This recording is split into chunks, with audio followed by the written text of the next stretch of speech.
नर्मदा नदी उल्टा क्यों बहती है? क्या आपने कभी सोचा है, जहां भारत की अधिकांश नदियां पूर्व की ओर बहती हैं, वहीं नर्मदा अकेली पश्चिम की ओर क्यों बहती है? कहा जाता है कि अंधकासुर राक्षस का वध करने के बाद भगवान शिव बहुत थक गए थे और अमरकंटक की पहाड़ियों पर विश्राम कर रहे थे। भगवान शिव के माथे से गिरे पसीने की बूंदों से एक अत्यंत सुंदर कन्या का जन्म हुआ।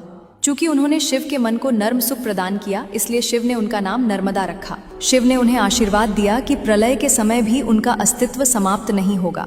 नर्मदा का विवाह सोनभद्र के साथ तय हुआ था। दोनों के बीच प्रेम था, लेकिन विवाह से पहले नर्मदा के मन में अपने होने वाले पति को देखने की इच्छा हुई। नर्मदा ने अपनी प्रिय सखी और दासी जुहिला को अपना संदेश और उपहार लेकर सोनभद्र के पास भेजा। साथ ही उन्होंने जुहिला को अपने आभूषण भी पहना दिए ताकि वो राजकुमारी जैसी लगे। जब सोनभद्र ने जुहिला को सजे धजे रूप में देखा तो वे उसे ही नर्मदा समझ बैठे और उसके सौंदर्य पर मोहित हो गए। जुहिला के मन में भी पाप आ गया और उसने सोनभद्र को सच नहीं बताया। जब बहुत देर तक जुहिला वापस नहीं आई तो नर्मदा स्वयं सोनभद्र से मिलने चल पड़ी।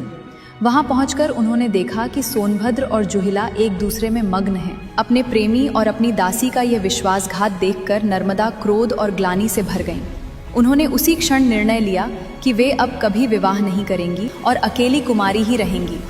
नर्मदा ने अपना रास्ता बदल लिया और सोनभद्र, जो पूर्व की ओर बहते हैं, उसके विपरीत पश्चिम की ओर मुड़ गईं। यही कारण है कि भारत की अधिकांश नदियां पूर्व की ओर बहती हैं, लेकिन नर्मदा पश्चिम की ओर बहती हैं।